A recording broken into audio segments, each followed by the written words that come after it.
Alright, so this PC is one I've been wanting to build for a while now, and I've finally gotten the chance to do it. This right here is a $1,500 gaming PC that pretty much plays any game you throw at it, and especially for the purpose of this build, it will work perfectly. For the CPU, we went with the Ryzen 7 7800X3D. This is still one of the best gaming CPUs out at the moment, only really being beat by its successor, the 9800X3D. This CPU is very solid for any kind of game, especially at higher resolutions, and can pretty much be matched with any GPU. The 3D V-cache technology in this processor increases its L3 cache, which reduces latency, improves performance in CPU-bound games, and ensures smoother frame rates, especially in complex scenarios. This makes it ideal for gaming and specialized applications. For the motherboard, we chose the Gigabyte B650 Eagle AX. It's built for AMD's AM5 platform, supporting the latest Ryzen CPUs up till 2027. This board features robust VRM performance for stable overclocking, Wi-Fi 6 for fast wireless connectivity, and PCIe 5.0 support, which future-proofs the build for upcoming upgrades. Its durable design and ample I/O options make it a great choice for this build. Now for RAM, we went with the Team Group Vulcan Z 32GB DDR5 kit, clocked at 6000 MHz with a low CL30 latency. This ensures this build is both fast and responsive in any application,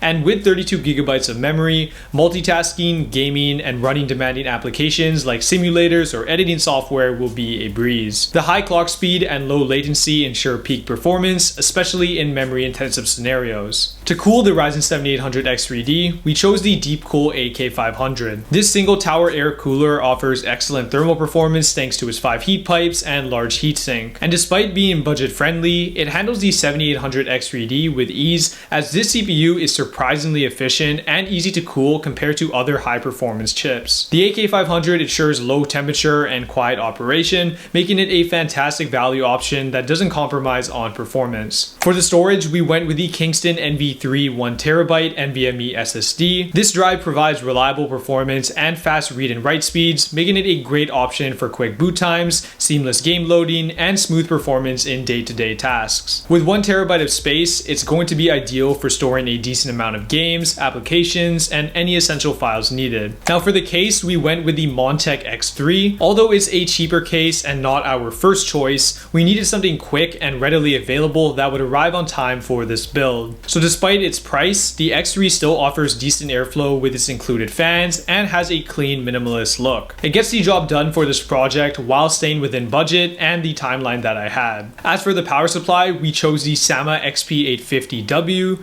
This power supply will ensure maximum efficiency and reliability. Along with having 850 watts of power, the fully modular design allows for clean cable management, which ensures the build stays organized. It also has a 12-volt high power connector, meaning we can directly connect it to our GPU without any adapters. Speaking of the GPU, it was actually one that was bought earlier in the year, which is the RTX 4070. This is a solid card with 12GB of VRAM and has all of Nvidia's new features fully supported. Also, the design of this specific card is one of my favorites and looks great inside of this build. If we were purchasing the GPU today, waiting for the 5000 series might have been a more plausible option. However, this card is still very powerful and fits in with the rest of the parts. But with everything now in and putting the side panels back on, this $1,500 gaming PC is now complete. This PC is definitely one of the highest end ones I've put together, and I'm super happy with how it turned out. One thing to mention is that although the parts in this PC is mainly intended for 1440p or even 4K gaming,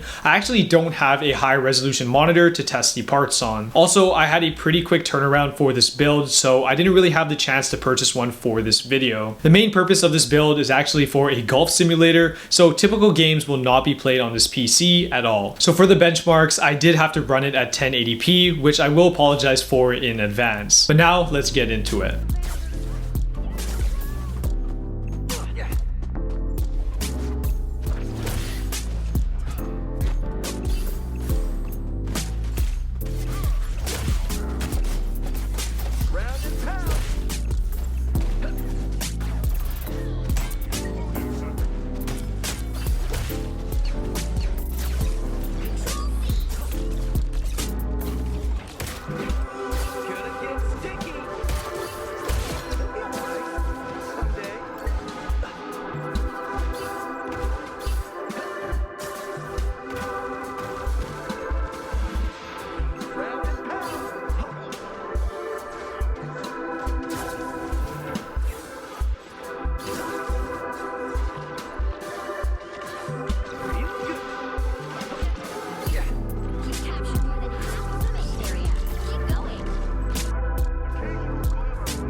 So if you're looking to build this PC for yourself, I will leave links below to the parts if you're interested. But with that, guys, I hope you enjoyed this video, and I'll see you guys all in the next one.